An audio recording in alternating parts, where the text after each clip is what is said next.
Assalamualaikum dear students, hope you all are fine and enjoying good health at home.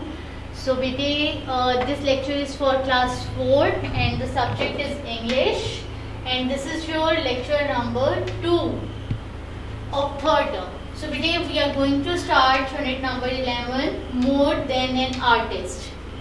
Topic से ही लग रहा है that the topic is very interesting. आप लोग आप लोग फेमस पीपल होंगे आप लोगों की लाइफ में, ठीक है, और जिनको आप वाकई उनकी तारीफ करते हैं. बहुत सारे ऐसे आप लोगों में से स्टूडेंट्स हैं जिन्होंने आइडियलाइज किया होता है उन्हें. सो आप और हमें क्यूरोसिटी भी होती है कि उनकी लाइफ स्टोरी के बारे में जानने के लिए कि कैसी है उनकी लाइफ स्टोरी, उन्होंने अपनी थ्रू आउट लाइफ कैसे गुजारी, फिर वो इतने अच्छे अगर कोई सिंगर है तो वो सिंगर कैसे बन गया, अगर वो आर्टिस्ट हैं तो वो इतना अच्छा आर्टिस्ट कैसे बन गया, ठीक है. सो आपको बेटे डिफरेंट जो उनकी क्वालिटीज़ हैं आपको वो अच्छी भी लगती होंगी और आप उन्हीं की वजह से उन्हें आइडियलाइज करते होंगे, ठीक है. आपने क्या करना है, जस्ट रिकॉल करना है, सोचना है. और इसी तरह हम आज एक बायोग्राफी पढ़ने जा रहे हैं बेटे. ये टेक्स्ट टाइप जो है वो बायोग्राफी है. लास्ट भी हमने पढ़ा था लूसीज के बारे में, ठीक है.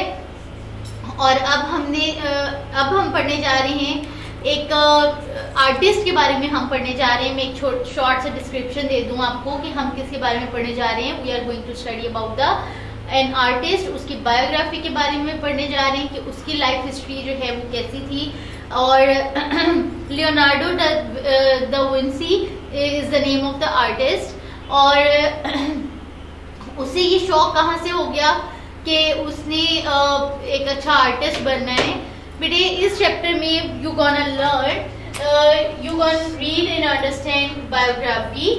आप इसको पढ़ने के बाद, जैसे कि हमने पिछले टॉपिक में भी पढ़ा था कि हमें जब हम अब आप लोग बड़ी क्लासेस में आ रहे हैं बेटे, क्या करना है कि अब आपको इवेंट्स को स्केड्यूल करना आना चाहिए, ठीक है. जैसे नंबर 1 पे कौन सा इवेंट है, नंबर 2 पे आपको रिमाइंड मतलब रखें, ठीक है. और then is the comprehension solving. जब आपको इवेंट्स याद होंगे कि यहाँ ये इवेंट हुआ, उसके बाद जो क्वेश्चन आंसर्स कॉम्प्रिहेंशन सॉल्विंग जो है आपकी स्किल्स को टेस्ट करने के लिए दी गई है. कॉम्प्रिहेंशन दिए जाते हैं क्वेश्चन आंसर्स, तो आप you can solve the comprehension questions after reading and understanding the biography thoroughly. Then what you have to do, अपने बेटे जब आप रीड कर रहे हैं तो आपने क्या करना है कि you have to take out your pencils अपने हाथ में रखिए. You have to underline the difficult words. Vocabulary आपको यहाँ पे इस चैप्टर में बहुत सारे न्यू वर्ड्स आपको सीखने को मिलेंगे बेटे. सो साथ साथ हमने क्या करना है, इस चैप्टर के एंड पे आपके पास एक एक्सरसाइज है, ठीक है. हम लास्ट में सफिक्स पढ़े थे एबल और एबल, ठीक है. उसके बाद हमने अब सफिक्स पढ़ने TION और SION के साथ. सफिक्स हम क्यों यूज करते हैं बेटे, एडजेक्टिव्स बनाने के लिए सफिक्स यूज करते हैं, ठीक है. Understand the use of adverbial of time, adverbial clause जो हम यूज करते हैं, एडवर्ब्स यूज करते हैं, ठीक है. और वो एडवर्ब जो आपको टाइम का बताएं तो वो कौन से एडवर्ब्स होते हैं, these were adverbial clause. Then last is identify the connector used with adverbial clause, ठीक है. इसके अलावा हम जो कनेक्टर्स यूज होते हैं एडवर्बियल क्लॉज के, हम वो भी डिस्कस करेंगे. मैं आपको बेटे शॉर्ट सा डिस्क्रिप्शन दे दूं इस स्टोरी में जो है वो क्या है. तो Leonardo da Vinci was born to Piero da Vinci, ठीक है. मदर का उनका नेम बताया हुआ है Piero da Vinci, and a notary and Caterina a peasant woman, ठीक है. और 15 अप्रैल 1452 बायोग्राफी लिखने का यही है ना कि आपने उसकी लाइफ इवेंट लिखने हैं कि पहले ये हुआ. So starting it with the birth. जब आप इस चैप्टर के एंड पे होपफुली आप यहाँ से देखें ना, फर्स्ट इवेंट उन्होंने क्या डिस्कस किया, उन्होंने फर्स्ट इवेंट डिस्कस किया उनकी बर्थ का कि कहाँ वो पैदा हुए, ठीक है. उनकी मदर का नेम बताया, उनकी डेट ऑफ बर्थ बताई, ठीक. इस तरह अगर आप अपने बारे में भी लिखोगे तो आप भी क्या करोगे, तो सबसे पहले आपने भी यही करना है कि आप कहाँ पैदा हुए, अपने पेरेंट्स का बताना है, ठीक है. So even as a young boy, जब वो छोटा था तो फिर क्या था कि उसको इतना वो क्यूरियस था और इमेजिनेटिव था. वो ख्यालों की दुनिया में रहता था कि वो सोचता था कि मैं अच्छा ये कर जाऊंगा. वो अपने जैसे बच्चे करते हैं ना आप लोगों को भी बहुत सारे बच्चों को जो है वो ड्राइंग और पेंटिंग का शौक होगा। सो इस तरह उसको भी बहुत शौक था, वो अपनी ही जो सोचता था उसको पिक्चराइज करने की कोशिश करता था। ही वुड पेन्सटेकिंगली ऑब्जर्व प्लांट्स, और वो जो है केयरफुली, वो बहुत थॉरली पौधों को देखता था, ठीक है, कीन ऑब्जर्वर था। मेन थिंग क्या है कि वो कीन ऑब्जर्वर था। अब पेन्सटेकिंगली, ये वर्ड आपकी बुक में है बेटे, सेकंड पैराग्राफ में सेकंड लाइन में, पेन्सटेकिंगली। तो अब देखिए स्टेकिंग, पेन्सटेकिंग वर्ब है और एलवाई इसके साथ अटैच हुआ, तो ये क्या हो गया, एडवर्ब हो गया, ठीक है। So observe plants all the time, he would love to make sketches, और वो ये सोचता होता था कि अगर किसी ने साइंटिस्ट बनना है तो वो एक साइंटिस्ट जो है वो एक अच्छा, अगर किसी आर्टिस्ट बनना है तो वो एक अच्छा साइंटिस्ट भी होना चाहिए। क्यों? क्योंकि जब वो नेचर को ऑब्जर्व करेगा, उस नेचर को उससे अच्छा लगेगा, तो वही क्या करेगा फिर, वो अपने स्केचेस में वो ब्यूटी और वो रियलिस्टिक जो है वो पेंटिंग्स उसकी होंगी, ठीक है।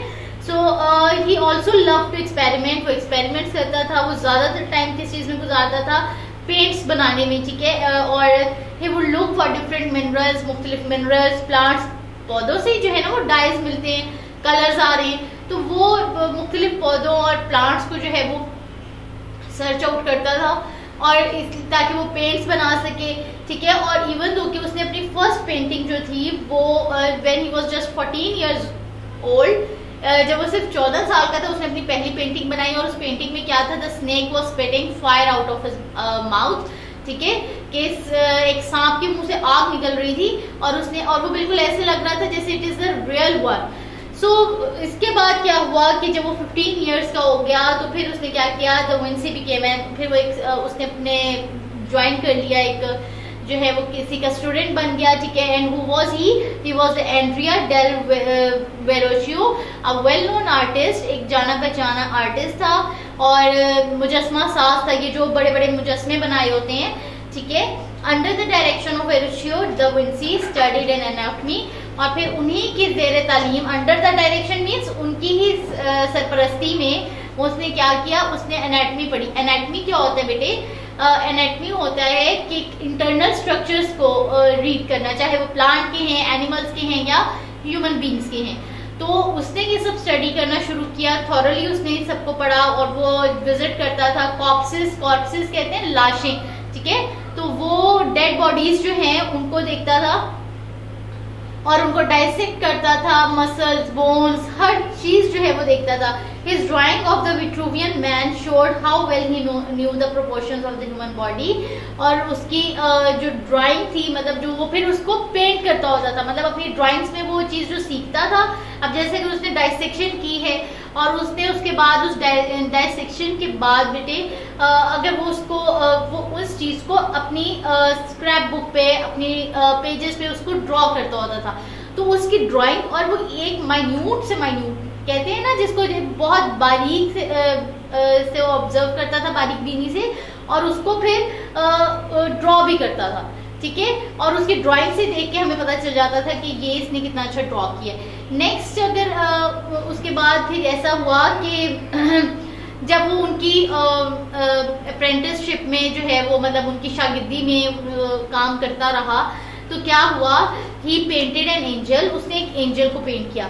And perhaps portions of the landscape in spiritual baptism of Christ, और ये बताया हुआ है आपकी बुक में कि वो उनकी जो है जीसस क्राइस्ट, यहाँ से पता चल रहा है कि ही वॉज क्रिश्चियन और ही वॉज रजिस्टर्ड। फिर उसके बाद जब उसकी ये पेंटिंग सबको पसंद आई तो क्या हुआ कि ही वॉज रजिस्टर्ड, उसको रजिस्टर्ड कर दिया गया, ट्रेडमार्क मिल गया, and he was registered in the guild of Florence, मतलब इसी पेशे से ताल्लुक रखने वाले जो और भी आर्टिस्ट थे, जैसे एक चैम्बर बन जाते हैं ना, झंग में भी आप ये देखें जैसे चैम्बर ऑफ कॉमर्स है, तो सारे जो बिजनेसमैन हैं वो एक जगह इकट्ठे होते हैं। इसी तरह जो सारे पेंटर्स हैं उनकी जो था उसमें भी वो रजिस्टर हो गया था।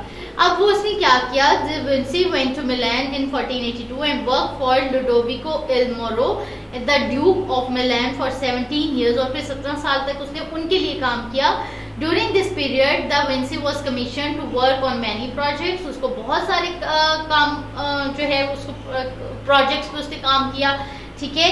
फिर उसकी पेंटिंग्स जो उसकी जो सबसे रियलिस्टिक पेंटिंग्स थी, जो और सबसे मशहूर पेंटिंग है वो उसकी द लास्ट सुपर, ठीक है, वो उसकी पेंटिंग में से एक मशहूर पेंटिंग है।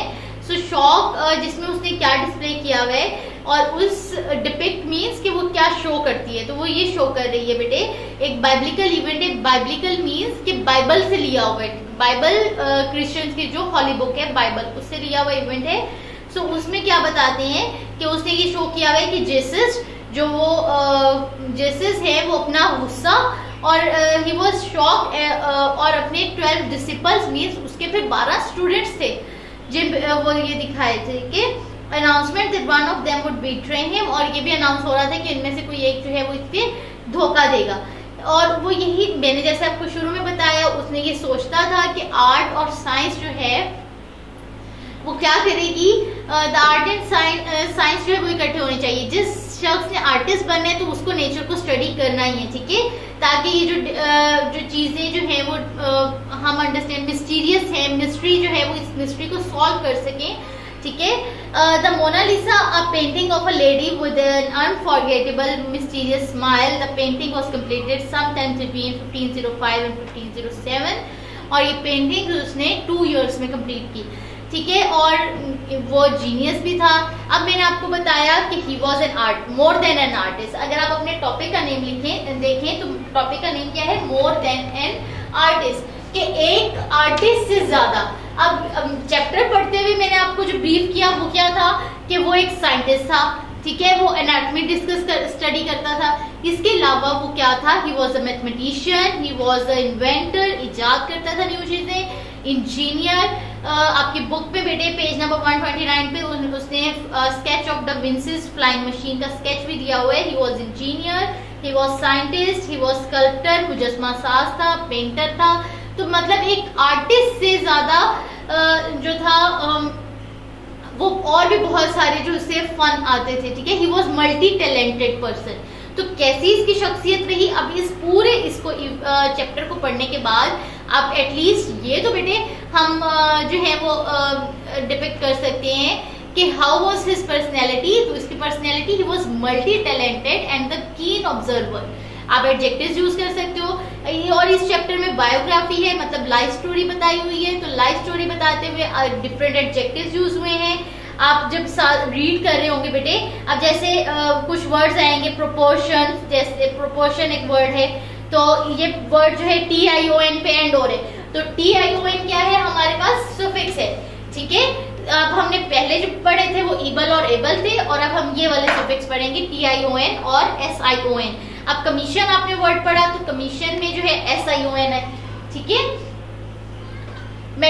इसके अलावा हिज ऑब्जर्वेशन, इन्वेंशन। अब ऑब्जर्वेशन और इन्वेंशन ये इन दोनों वर्ड्स में क्या है, ऑब्जर्वेशन में भी TION है और इन्वेंशन में भी TION है। तो आपकी ही बुक से बेटे हम मोर वर्ड्स देखेंगे, इन्वेंशन, ठीक है, एंड ऑब्जर्वेशन।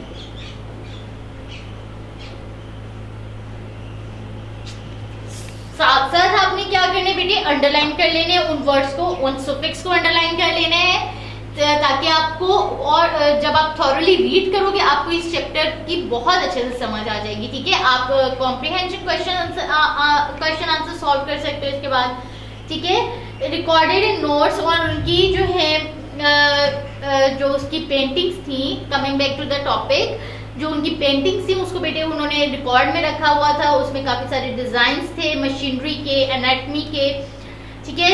सो अब उसका एंड पे अब देखिए बायोग्राफी चल रही थी, उसकी बर्थ से स्टार्ट किया, उसके जो है वो टीनेज को डिस्कस किया थोड़ा सा, कि उसकी जो है चाइल्डहुड पहले बताया कि वो कैसा गुजरा, टीनेज को डिस्कस किया कि 14 इयर्स की एज में जो है उसने पहली पेंटिंग जो है वो दी, ठीक है, जिसमें स्नेक स्पिटिंग फायर था। देन उसकी 15 इयर्स में जो है वो एक उसने जो है वो प्रॉपर इस पे वर्क करना शुरू कर दिया, वो आर्टिस्ट बनना चाहता था। देन आफ्टरवर्ड्स वो एनाटमी स्टडी करने लग गया। उसके बाद उसका बताया लाइफ इवेंट में कि वो जो है वो चला गया मिलान, चला गया गिल्ड ऑफ फ्लोरेंस में जो है वो रजिस्टर हो गया।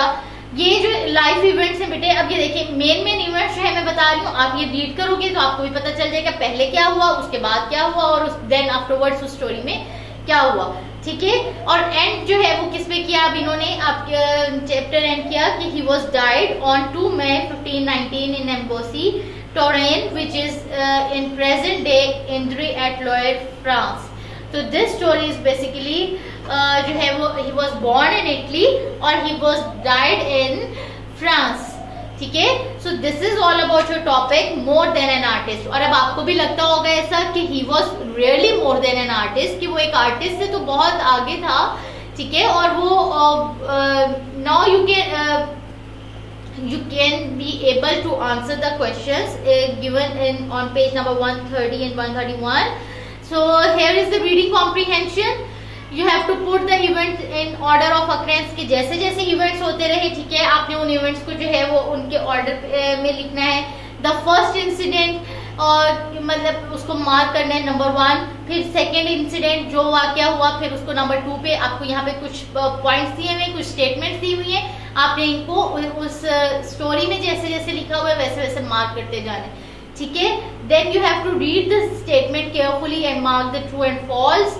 आफ्टरवर्ड क्वेश्चन आंसर्स हैं, दैट इज द बेसिक जो है क्वेश्चन आंसर्स हैं जो टेक्स्ट में जो है इंफॉर्मेशन दी गई है, आपने उसी को लेके यहाँ पे क्वेश्चन आंसर्स सॉल्व करने हैं बेटे, ठीक है। सो वोकैबुलरी इस चैप्टर में हमने न्यू वर्ड्स क्या सीखे, स्कल्प्टर, स्कल्प्टर मीन्स मुजस्मा साज, notary, apprentice means student, pupil किसी का शागिर्द बन जाना, apprentice, corpse dead body, scare डर जाना, incredible it is beyond our expectations, ठीक है, नाकाबिले यकीन मतलब बहुत अच्छा, उस सेंस में भी हम ले लेते हैं। बीट्रे, डिसीव धोखा देना, गिल्ट जो लोग ऑलरेडी रजिस्टर्ड हुए होते हैं उनकी मेंबरशिप जैसे आ जाते हैं, person must be member. Disciple और अप्रेंटिस ये दोनों बेटे सिनोनिम्स भी हैं, और डिसिपल मींस के इट मींस द स्टूडेंट और प्यूपिल, अनक्वेंचेबल कभी ना खत्म होने वाली, ठीक है, painstaking, thoroughly, keen observer, ठीक है, हर चीज को बारीकी से देखना। So this is these were the difficult words you gonna learn in this chapter. Find out the synonyms and antonyms of them and also use them in sentences of your own so that your vocabulary can enhance. You can enhance your vocabulary. Also the suffix मैं आपको बेटे साथ साथ बताती रही हूँ, suffix भी हमने इसमें रीड किए, TION और SION वाले, ठीक है। अब ये देखिएगा, reaction, perfection, attention, invention, observation, division, mission and commission. So these are the suffix with TION और SION। suffix हम क्यों यूज करते हैं, TION और SION क्यों यूज किए हुए हैं, क्योंकि टू फॉर्म एडजेक्टिव्स बनाने के लिए। आपके बुक में बेटे टेबल है और उस टेबल में जो है वो suffix दिए हुए हैं with TION and SION। ये देखिएगा जो है, now you have to solve the filling the blanks in adjectives को यूज करते हुए आपने filling the blanks सॉल्व करनी है, ठीक है, on page number 132। After then there is the portion of grammar that is adverbial clause of time। adverbs हमने पढ़े, adverbs क्या होते हैं बेटे, adverbs क्या होते हैं, adverbs are that defines verb, ठीक है, verb को जो है वो describe करते हैं adverbs, ठीक है। verb के साथ अपने prefix लगा हुआ है ना, add means that add meanings to the verb, कि जो काम हुआ है उसको एक्सप्लेन करते हैं कि वो काम कैसे हुआ, ठीक है। सो एडवर्बियल क्लॉज, क्लॉज क्या होता है, जो है वो एक सेंटेंस है और सेंटेंस के दो पार्ट्स होते हैं, मेन क्लॉज कि जो काम हुआ है वो बताता है, और दूसरा क्या होता है कि उसको वो जो काम हुआ होता है उसको डिस्क्राइब करता है। मैं आपको यहाँ से एक एग्जांपल दे दूं पहले कि अब ये देखिए, mom went shopping, mom went shopping ये एक सेंटेंस है। Then she put baby in the bed, ये और सेंटेंस है। आप यहीं से देखें, यहां तक देखिए, मॉम वेंट शॉपिंग ये एक सेंटेंस है। After she put baby in the bed ये क्या है, ये सेकंड सेंटेंस है। तो बेटे मम वेंट शॉपिंग। अब एक सेंटेंस के दो पार्ट हैं, मेन क्लॉज और एडवर्बियल क्लॉज। अब इसमें एडवर्ब क्या है, after she put baby in the bed, ये एडवर्बियल क्लॉज है, ठीक है। इसमें बताया हुआ है, रीजन बताई हुई है कि tales about when the action in the main clause happen, कि जो मेन क्लॉज में जो एक्शन जो काम हुआ है तो वो कब हुआ, ठीक है, कि वो शॉपिंग पे कब गई, जब उन्होंने बेबी को बेड पे सुला दिया, ठीक है, after she put baby in the bed. Next is as soon as the test was over the children dash out, ठीक है, द चिल्ड्रन डैश आउट। अब ये क्या है बेटे, the children dashed out means कि बच्चे बाहर चले गए, कब गए, as soon as the test was over. तो ये रीजन बताई हुई है ना, तो ये रीजन समटाइम्स जो है एडवर्बियल क्लॉज सेंटेंस के शुरू में भी आ जाते हैं और सेंटेंस के एंड पे भी आते हैं, ठीक है।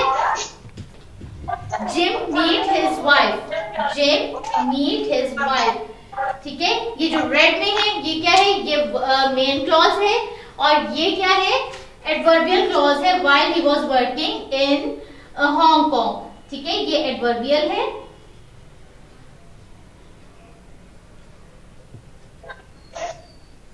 ये एडवर्बियल क्लॉज है और ये जो रेड में है बेटे ये क्या है, मेन क्लॉज है, ये मेन क्लॉज है।